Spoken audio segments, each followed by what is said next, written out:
Please take a moment and silence your cell phones. I now call the December 1st, 2020 meeting of the Carroll County Board of Commissioners to order. We welcome Graddick Communications tonight in helping us work through our sound system and our ability to bring the meetings to everyone at their home. I'm going to call on County Clerk Susan Mabry to call the roll. Chairman Michelle Morgan. Here. Vice Chairman George Chambers. Commissioner Montrell McClendon. Here. Commissioner Clint Chance. Here. Commissioner Tommy Lee. Here. Thank you. Commissioner Steve Fuller. Here. And Commissioner Ernie Reynolds. Here. Thank you so much. Here. I'm going to ask Commissioner Reynolds to lead us in an invocation and the Pledge of Allegiance. Our Father, God, we thank you for this day and for our health and for your love toward us.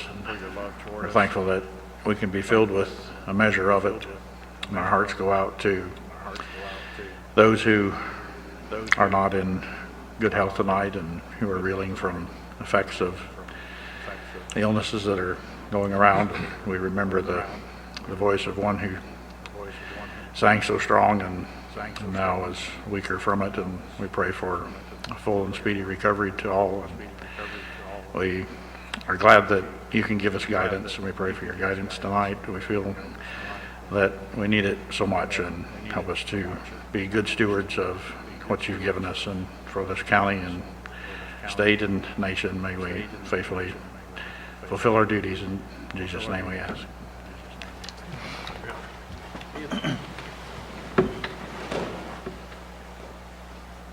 Allegiance to the flag of the United States of America and to the republic for which it stands, one nation under God, indivisible, with liberty and justice for all.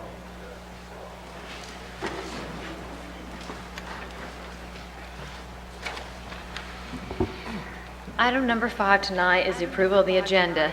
Do I have a motion and a second to approve the agenda as presented? Motion. Second. A motion and a second. Is there any discussion? Seeing and hearing none, all in favor? So Tommy, are you okay. Okay, great. Thank you. The next item, number 6, is approval of the minutes. You each have a copy of 6-1, the work session minutes from November 3rd, 2020. 6-2, the commission meeting minutes from November 3rd, 2020. And 6-3, the special called meeting minutes of November 12th, 2020. Do I have a motion and a second for these? Motion to approve 6-1 through 6-3. Second. I have a motion and a second. Is there any discussion? Okay, all those in favor? Approved 7-0. Great, thank you. The next item on the agenda is public comments. And public comments are just that. They're an opportunity for the public to address the commission with any issues or concerns that they may have. All remarks should be directed to the chairman and not to individual commissioners, staff, or citizens in attendance. Members of the public shall not make inappropriate or offensive comments. Any individual who violates the rules of decorum may be removed from this meeting. At this time, the board will not comment, nor will the board take any action on the comments. Speakers are limited to 3 minutes. There was a sign-up sheet in the back. We'll take those comments first, and then anyone else sitting here that would like to, I'll let you address at that point. I don't believe we had anybody sign in, did we? Okay. Is there anybody here tonight present that would like to speak public comments? I'll ask one more time. Anybody here for public comments? Okay, great. Thank you. We will move on to item 8. We have with us this evening Jody Goodman, and we also have our probate judge, Edie Haney, with us. Jody is the director of the Carroll County Mental Health Advocates. She is here for a special presentation of a proclamation in support of stepping up to reduce the number of people with mental illness in jails. Stepping Up is a call to action for a commitment to support the national initiative to reduce the number of people with mental illness in our county jail. This is really only a formality for us because Sheriff Langley and his employees at the county jail already do so many of these steps that are required by this initiative. So at this point, I'm just going to read a few highlights from the proclamation. We will have this available on our website, and I'm sure Ms. Goodman will be sharing it on the Carroll County Mental Health page.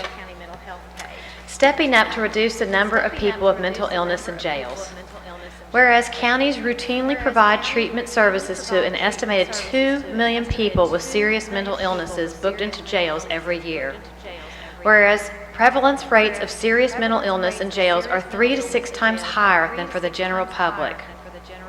Whereas county jails spend 2 to 3 times more on adults with mental illness that require interventions compared to those without these treatment needs. Whereas without the appropriate treatment and services, people with mental illness continue to cycle through the criminal justice system.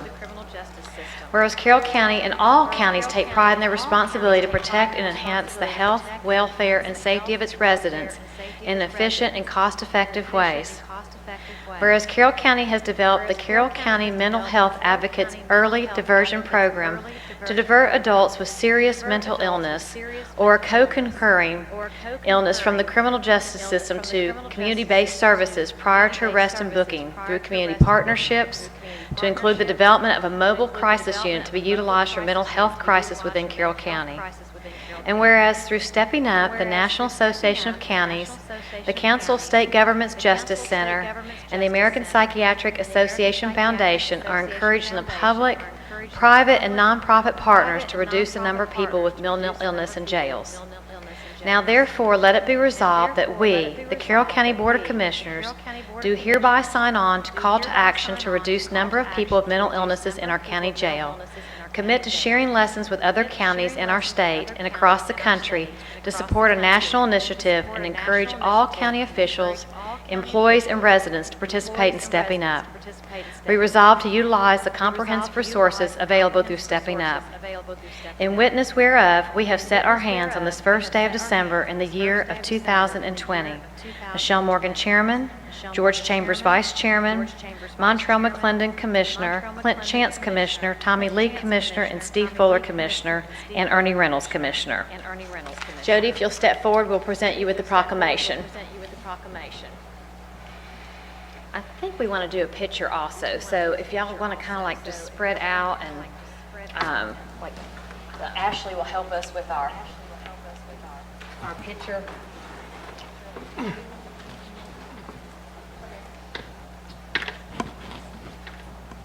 You're going to come in front right here.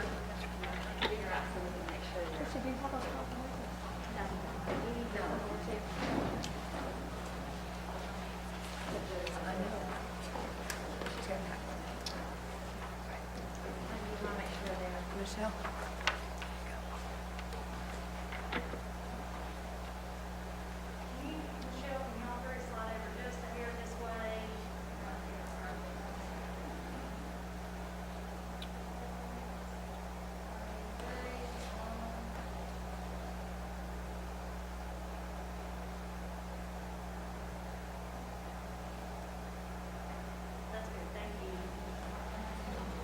Thank y'all.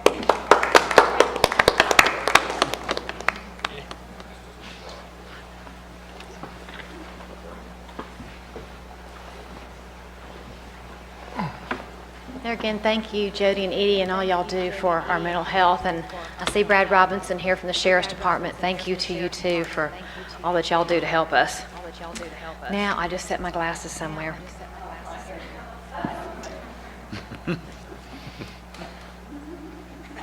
Oh, sorry. I thought we were playing pass the buck. Lots of people I know can identify with this. I can read with them, but I cannot walk with them. Okay, the next thing we're going to do is move on to our financial session. I'm going to call on the County Finance Director, Alicia Searcy, for item 9.1, which is a financial recap of the October 2020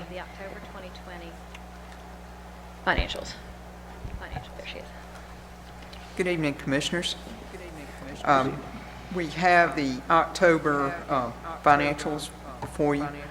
Our revenue for October came in at a total of $16,977,000, compared to last year's revenue at $17,310,000.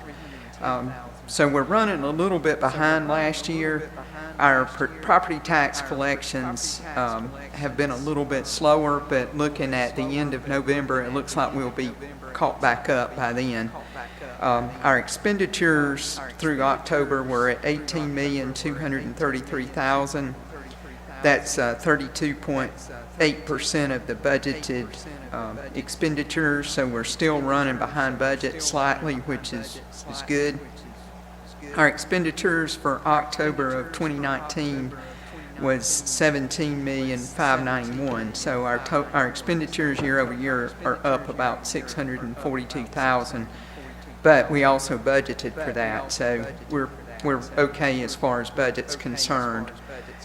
Our fund balance at the end of October was at $18,451,000 compared to last October at $13,909,000. So our fund balance has increased $4,541,000.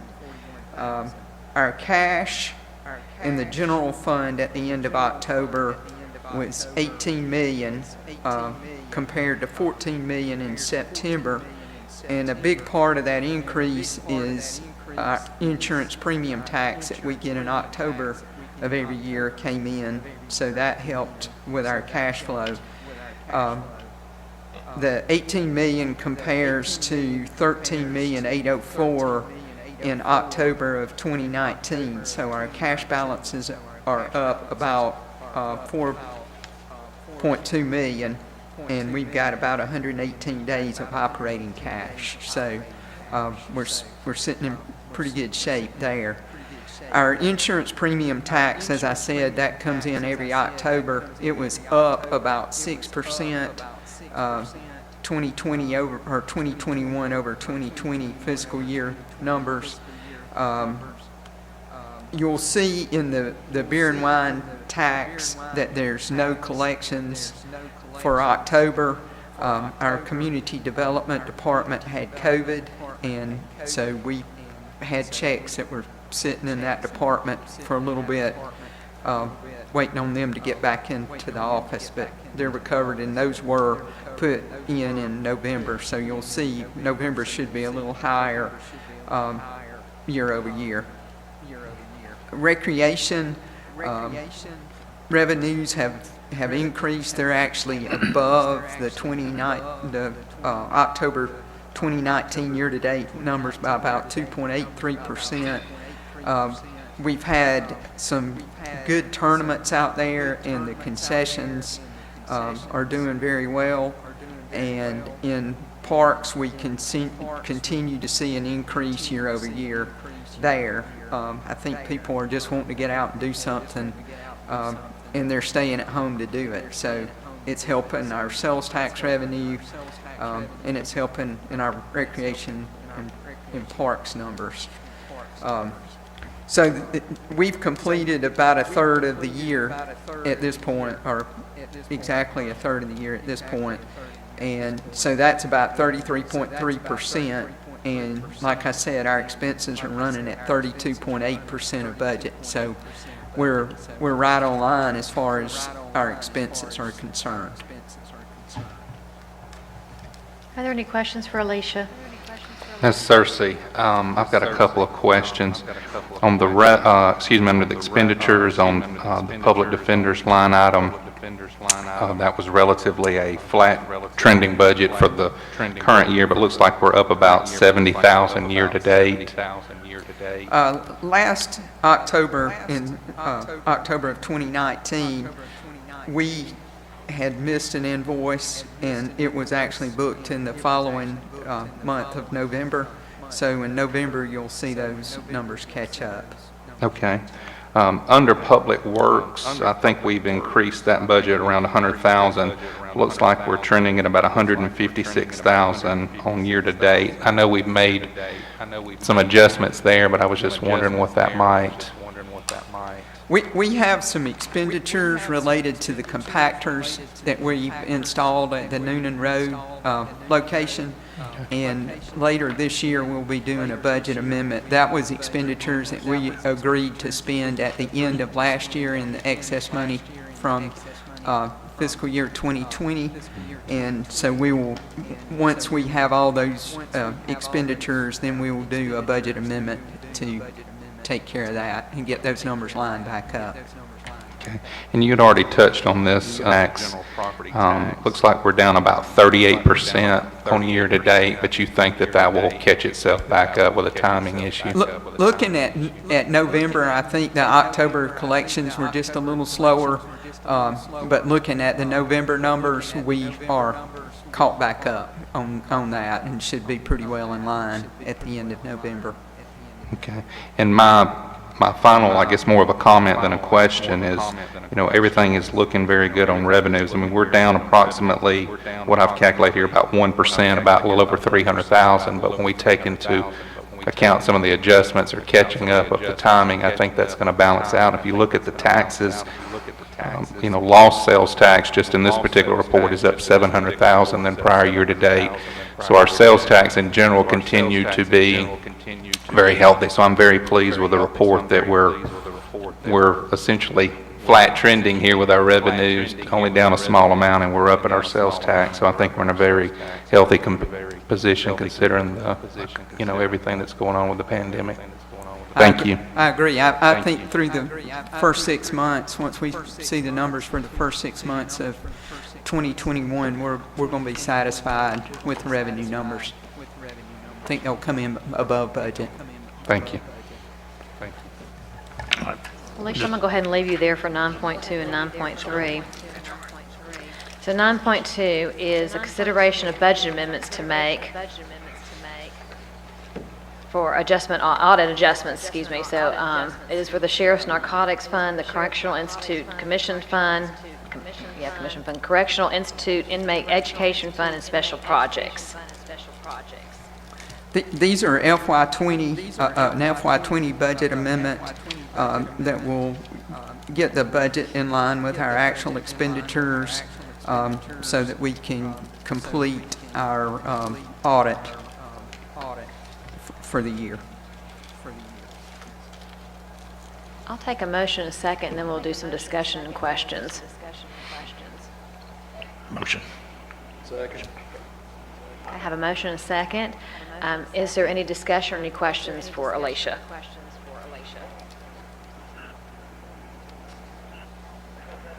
Okay, hearing none. All those in favor? Aye. Okay, great. All right, we'll put you at 9.3. Alicia, also is a consideration of a budget amendment for appropriating $795,500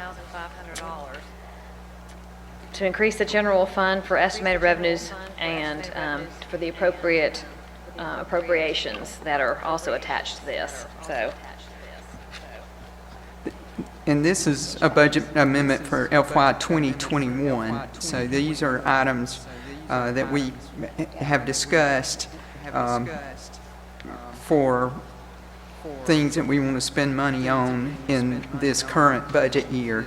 And those include computer equipment with a full network upgrade, an increase in salaries for IT for an IT director, and the associated health insurance and Social Security tax expenses. Some expenses for the court system for COVID needs, some expenses for the county for COVID needs, computer equipment for social distancing in the courts, a mobile crisis unit for mental health, the public defender for facilities and renovations for client meeting rooms due to COVID where they can socially distance, a vehicle replacement for the coroner, equipment for surgery for the animal shelter, an additional money for a vehicle for animal shelter to add to the Petco grant that we've already received. And then in the Ag Center, some facilities and renovations for electrical replacement and some acoustical additions to help with the soundproofing in there for meetings, so that we'll have more room to spread out and social distance there if needed. Also, facilities and renovations at Tanner Park for camping in the, to upgrade the electrical there, and facilities and renovations at Tanner for a house demo and new camping sites there. Just for the public's information, I know we've already gone over the details of these, but these are CARES budget amendments, so these funds are not coming out of property tax dollars. Is that correct? That's correct. This is revenue that we received through the CARES Act to help with some of these COVID items. Now, the increases in salary would go into next year's budget, so Yeah. that would be property tax or sales tax or some type of revenue increase would have to offset that for the 2022 budget. Yeah. But a lot of these are capital items where they're one-time expenses, so all we would need is the revenue, the CARES revenue from this year, which is a majority of this. I'd like to echo that sentiment. We went through this in great detail, and I think there's a lot of good, prudent things here that we need to move forward with. I'm especially proud of the IT director. Our IT department has done an outstanding job. Our staff is second to none. But they are run pretty thin, everything that they have to deal with in the county. And so I think this, as we continue to move forward in the technology age, this is definitely an investment that we need to make in our infrastructure, having a little more attention put into administration, to think about the future with technology as we continue to invest and provide funding for a lot of different agencies within the county. So I commend the board for this list. I think it's a very prudent and a good, wise judgment of spending the money.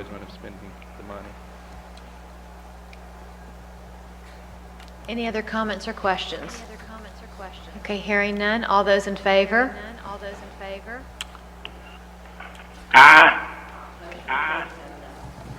Commissioners, I do have to thank you again. You know, mental illness is definitely on my radar, so thank you very much for funding. It's 5 partners, am I correct? 5 partners in Carroll County who are helping fund this mobile crisis unit. Great job last week on Fox 5 News, Jody, and I believe we have some people coming from ACCG to learn more about our program to share with other counties on Friday. So thank you, Edie, you and Betty Case, and also for being leaders in our community for those citizens that need our help. So, but thank you, commissioners, for that.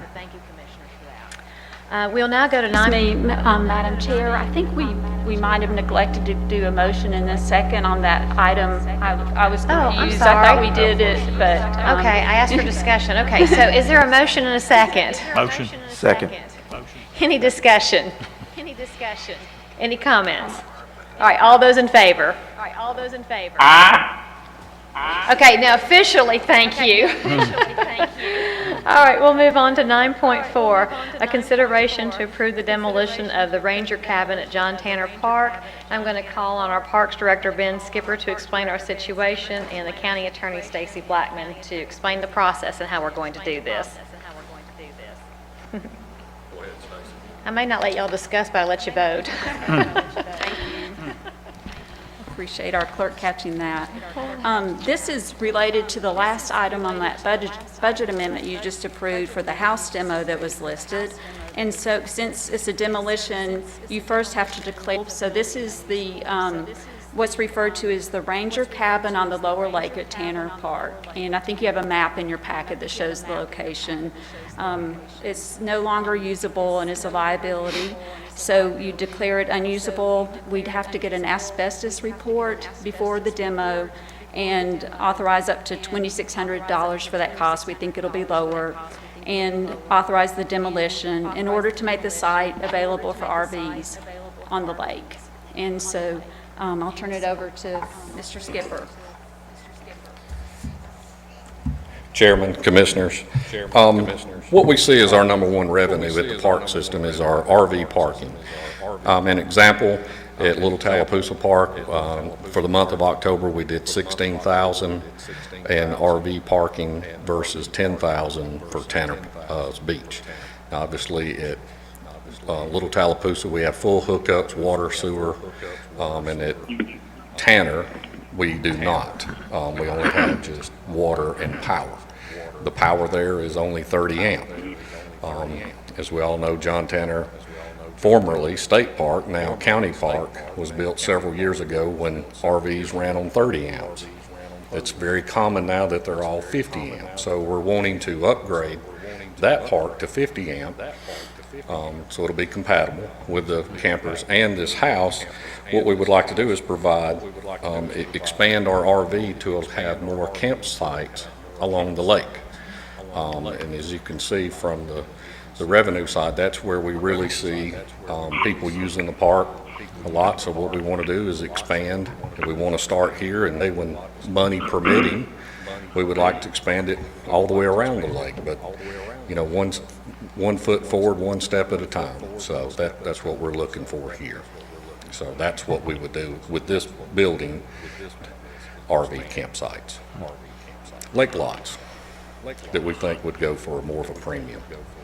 So I'll take a motion and a second, and then we'll have discussion and questions. Can we come in? Let me do a motion and a second first, and then I'll. Oh, okay, I'm sorry. No, so I don't forget y'all this time. So somebody will make a motion and a second, please. Motion made. Okay, great. All right, Tommy, you have a question? Yeah, Ben, on the demolition, once you get the asbestos report, that's something our public works will do. Yes, that will be performed in-house. On this idea, that's a wonderful idea, and I'm all for it. RV parking around the lake's great. Thank you. Any other questions or comments for Ben? Well, I just like the idea that we're making adjustments as we see fit. As you said, 30 empty, we're doing things that make sense as we move along, so I think it's a good idea as well.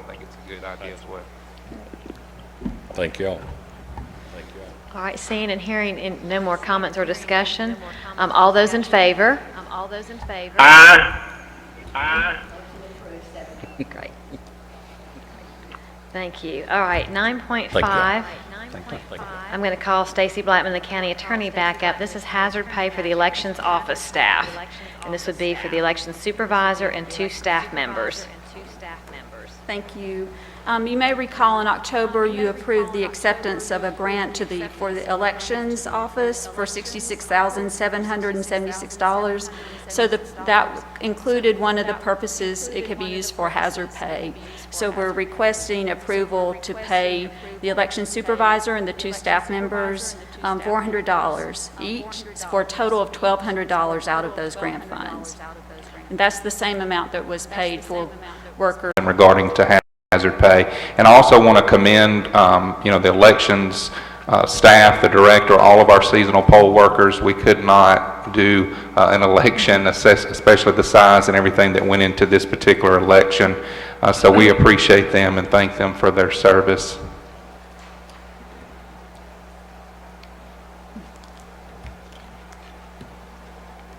Okay, all those in favor? Motion approved, 7-0. Thank you. Now, we're now going to move into the business session. 10.1 is a consideration of an appointment to the Water Authority for District 1. So, Commissioner McClendon, I will let you make the motion of who you'd like to fill that position.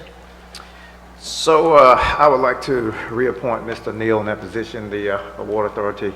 They really like having him on the board. He's done an excellent job working with them. So he has agreed to continue another stint with the Water Authority. And I'll go ahead and second that. So we have a motion and a second. Any comments or discussion? Okay, hearing and seeing none. All those in favor? Aye. Motion approved, 7-0. All right, 10.2 is a consideration of a resolution requesting our local legislators to introduce local legislation. Ooh, that's a lot of L's. Local legislators to introduce local legislation to increase the number of members of the Board of Elections and Registration from 3 to 5.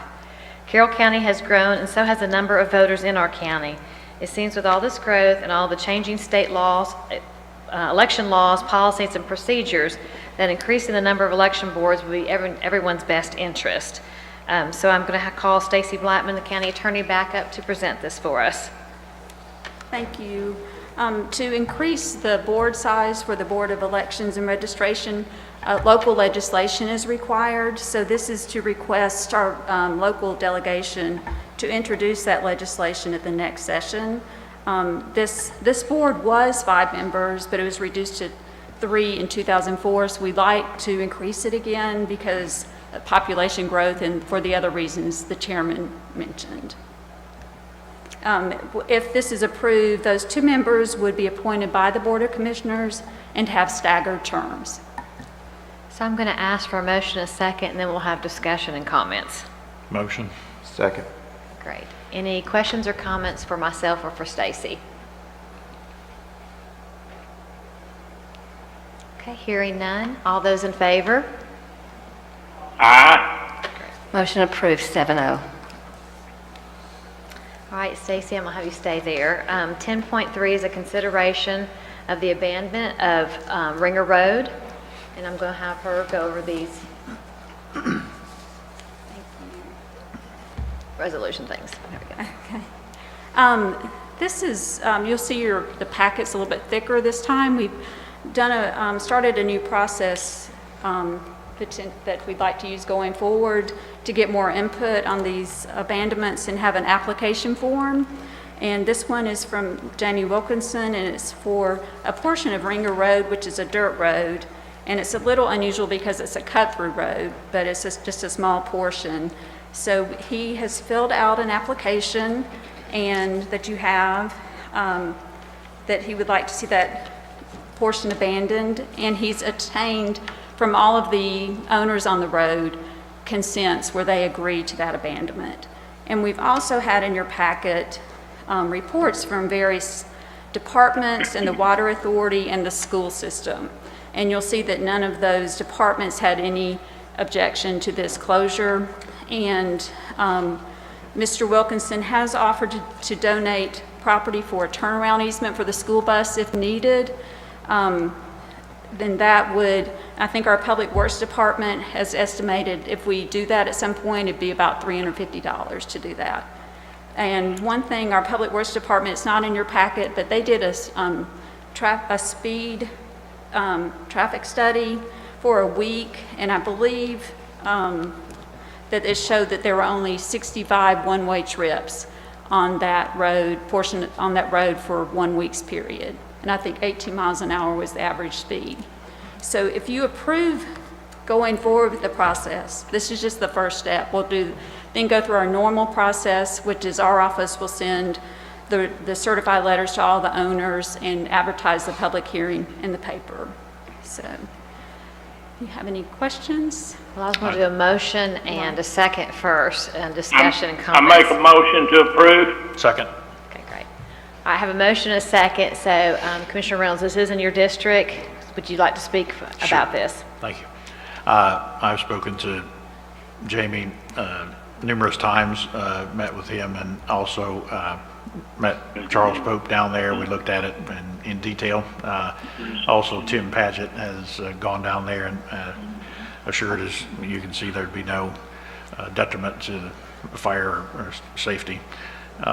This is a little portion of a dirt road between Hubbard Springs Road that comes off of 27, which at that point is a dirt road also.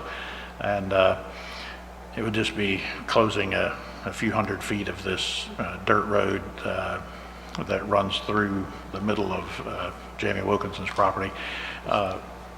It would remain open from 27 down to the 3 or 4 houses before you get to Mr. Wilkinson's property.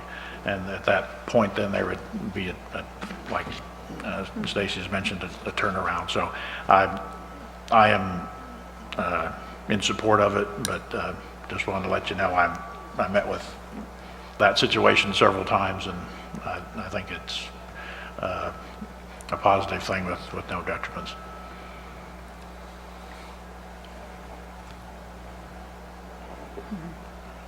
Any questions for Stacy? Okay, all those in favor? Aye. Motion approved, 7-0. Thank you. Okay, item 10.4 is a consideration of the annual services agreement with Three Rivers Regional Commission for providing administration of our Section 5311 Public Transportation Program for the Carroll Connections Transit System. And we've been doing this for several years, and it is still budgeted at $35,000. Do I have a motion and a second so we can begin questions and discussion? Motion to approve the transit program. Second. Great. All right, do we have any questions for myself or Stacy? The only thing I have is, in Article 2, it says the county shall procure an auto liability policy, and that wording makes it seem as if we're going to have to procure an additional policy rather than add on to our current policy. Is that correct, or can we just add on the coverage for these vehicles with what we have now? We do have the coverage in place, and we confirmed that with our insurance carrier. We have the certificates of insurance in place, and so that there's not any new cost to us. Okay. And I did want to point out that Three Rivers said because of COVID, they're not asking for any funding for this year. So it would normally be $35,000. So you'll notice that the funding is actually zero. Yeah. So that's very nice of them. Yeah, it is. I noticed that. Yeah, good. Any further questions or discussion? I would just like to point out, Madam Chairman, I know you've been involved with the program originally and probably the most knowledgeable about it, but it seems like where we have had some efficiency issues or so forth, Three Rivers has stepped up, and I know they have brought in some new third parties, if you will, to help run the buses or the transit vans, whatever you want to call them, and I think they've improved some efficiencies and taken care of some areas. So I do want the public to understand, besides just the monetary value, that it seems like the program, they're taking it very seriously and trying to make it efficient each and every year. So. Thank you. I will say I'm very proud that Carroll County, all during the COVID, was able to maintain at least one transit van running. We have a lot of people who need services for dialysis, so even during the COVID, they were able to get to their doctor's appointments or to the hospital. So I was very proud that we were able to continue that program. So thank you for those comments also. So if I don't hear any more comments or questions, all those in favor? Aye. Great. Thank Motion you. approved, Oh, sorry. 7-0. Thank you. All right, 10.5 is a consideration of a proposed policy for our county communications with the media. I'm going to call on Stacy Blackman, our county attorney, once again to present this for us. Thank you. This policy was prepared because we have our wonderful new communications director. And so the reason for the policy is just to promote communicating accurately, effectively, and consistently with our variety methods of media. And so it explains that our communications director is the primary and official liaison to the news media and will respond to the requests. And this policy does not apply to elected officials. It only applies to county employees. It directs all county employees to refer any requests from the media for official statements to our communications director, and to require the approval of either the chairman or the communications director to speak in an official capacity on behalf of the county. This does not stop we don't want to inhibit the freedom of speech of someone's personal opinion, but we do ask that if someone's speaking to the media, that they, on their personal behalf, they make that disclaimer to the media. And there is, if someone violates the policy, it's subject to appropriate discipline. I'll ask for a motion in a second, and then we'll do discussion and comments. Motion. Second. Okay, great. All right, any questions or comments? Madam Chair, I'm assuming with the policy you'll have, from an administrative standpoint, probably some additional guidelines of how you'll roll this out to make sure everyone is knowledgeable about the policy itself. Yes, I've already spoken to a couple people within the media world for some feedback, for some clarification, and I'm working with Ashley and Susan, and we're going to prepare for our county employees and the elected officials so they know who falls under this and who does not fall under this. And maybe like a better explanation, or if they have any questions, they can direct them back directly to myself, Stacy, or Ashley. So I expect that to roll out maybe by Friday. Well, I also want to commend our new communications director, Ms. Hulsey. I know she's hit the ground running and has done an excellent job, and so I appreciate the idea and the board getting behind this original position. I think it's a positive for the county, and we've got a lot of things going on that we needed to try to centralize that communication to let people know what's going on, besides things that happen spur of the moment. So thank you for all of your continued efforts.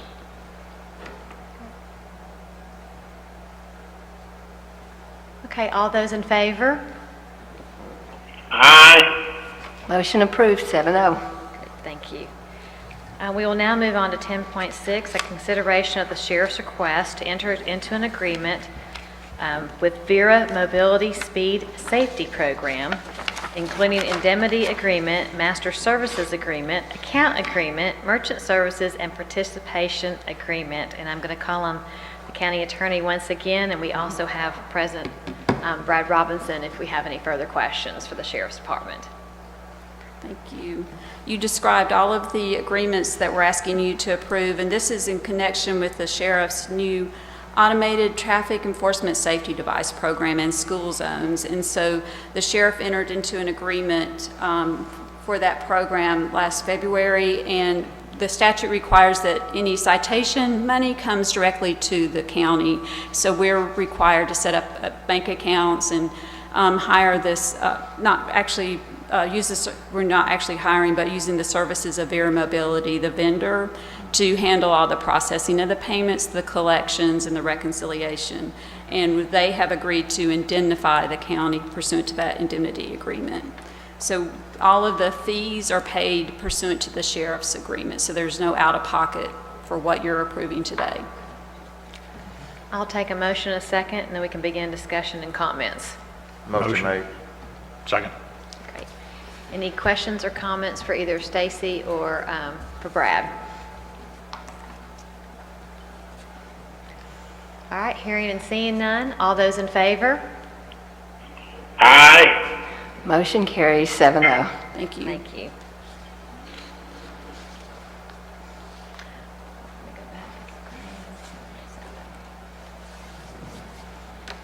Okay, 10.7 is a consideration of a special streetlight district for Indian Lake Subdivision Phase 2. Our county engineer, Brian Kent, could not be with us tonight, so I'm asking District Commissioner 2, Clint Chance, to present this item since it is in his district. Thank you, Madam Chairman.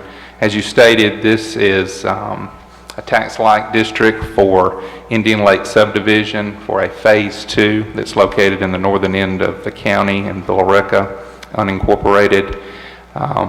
This is a development that is starting to begin. There's still some other loose ends that need to come about before all the services are provided in that particular area. Our policy sets up that essentially 75% of landowners or property owners would have to sign off to allow this tax district. Currently, there's still one owner, as it's not been officially split up and sold off into lots. So the one owner obviously makes up for the 75%. As a part of our procedure as well, there's also essentially a deposit that has to be made, and that is done through a series of calculations that comes up to a little bit over $5,300. The deposit is actually used to pay for the light bills for the first couple of years, because at this stage in the process, by the time the lots are sold, houses are built, and so on and so forth are sold, it will probably be a couple of years before we actually realize that revenue on our tax digest. So that's the reason a part of our procedure requires there to be a 2-year deposit that is paid.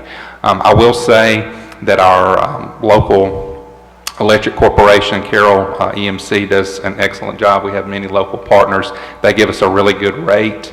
There's a lot of different calculations that go into the $40 per lot.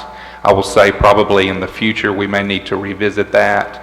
I think we're probably okay in the moment, but we're very low on that amount.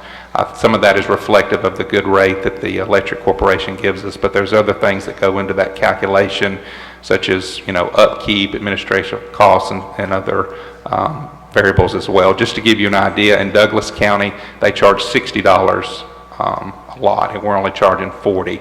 So we have a very good rate here, but this is just a standard protocol. There's nothing special about this, so I would like to present this in the form of a motion.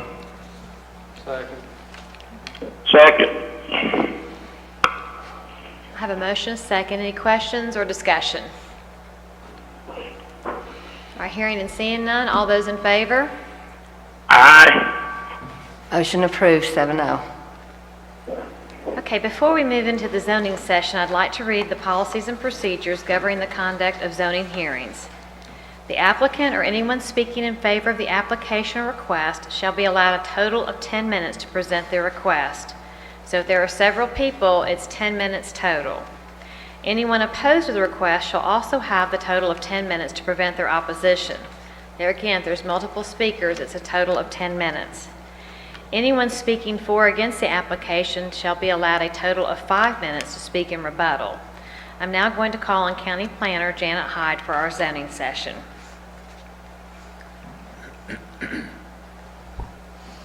Good evening, Chairman and Commissioners. The first item that I have for you all tonight is a conditional use at 1510 Sandy Flat Road. This is item C-20-10-01. The applicant is Jeff Pack. He's asking for a conditional use permit for a secondary detached dwelling in order for his disabled father-in-law to live nearby. This is land lot 167 of the 9th District, parcel 017-0105. This is in Commission District 6. Planning Commission recommended approval of this application, and staff also recommended approval. Just a note of clarification, a lot of times we all consider these or think of these conditional uses as temporary, but this is a permanent placement of a mobile home for this applicant's family member, and the applicant is present.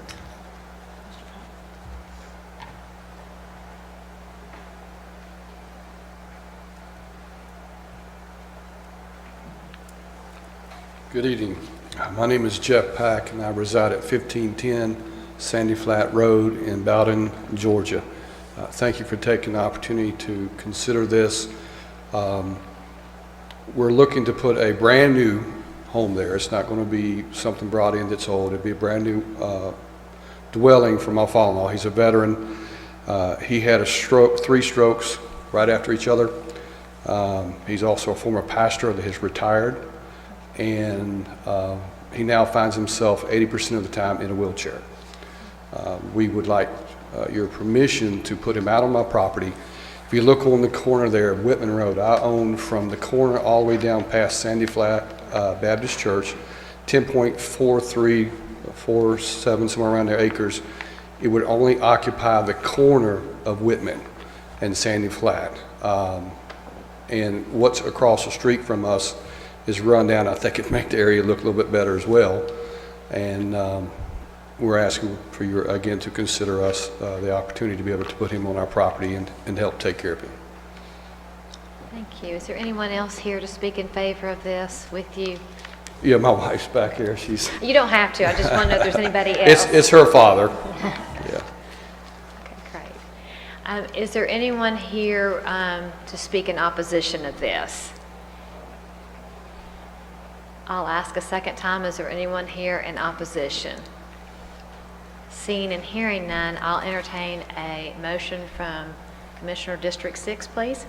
Motion to approve.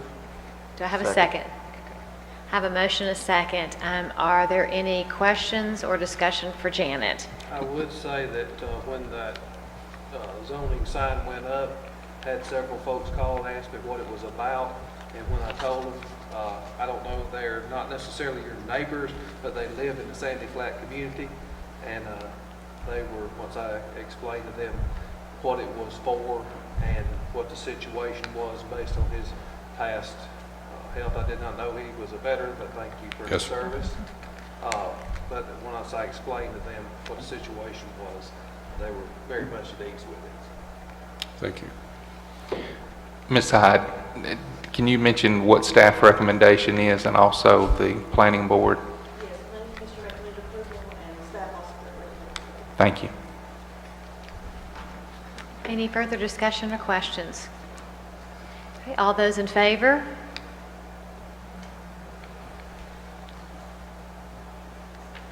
Any opposed? Aye. Motion approved, 7-0. Great. Thank you very much. Thank you very Thank you much. for your time. We now have 11.2, a rezoning on Highway 27 North and Hog Liver Road. I'm going to call on the county planner, Janet, once again. Yes, this is item Z-20-11-01. The applicant is Woodbridge Builder, and they are requesting to rezone 0.92 acres and a house from agricultural to office institutional for the purpose of placing an office. This is parcel 072-0140, again located at the corner of Highway 27 and Hog Liver Road. This parent parcel is about 64 acres, and the applicant is only asking to rezone 0.92 acres with the house. They do have a plan for the remainder of the property to subdivide it into 4-acre tracts. It is zoned ag, and their plan is to divide that into 4-acre tracts for houses. Planning Commission did recommend approval of this, and staff also recommend approval. And the applicant is present, being represented by Scott Lewis.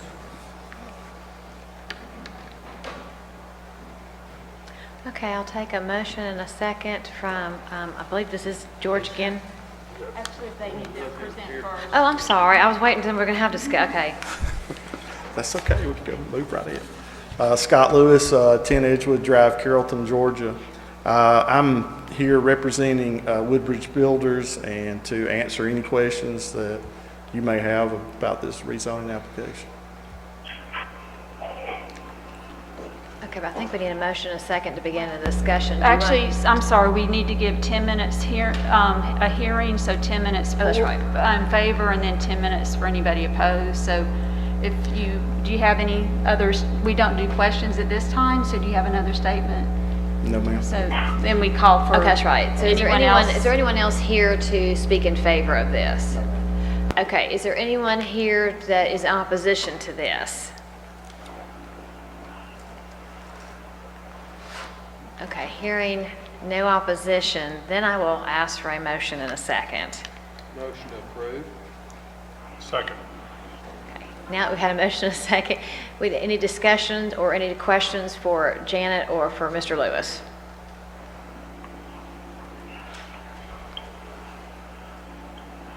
Well, hearing and seeing none, all those in favor? Aye. Motion approved, 7-0. Tell Mr. Lewis to go home. Before we adjourn, I would like to thank. Before we adjourn, I would like to thank Janice Duff on staff here. We have absolutely gorgeous decorations here in our courthouse, and of all times, or any Christmas particularly, this is one we really need to come out and have a hallmark moment. So I hope those watching and those in attendance enjoy how lovely this almost 100-year-old building looks for tonight. So at this point, I will ask for a motion and a second to adjourn. Motion made. Second. Any discussion? All those in favor? Aye.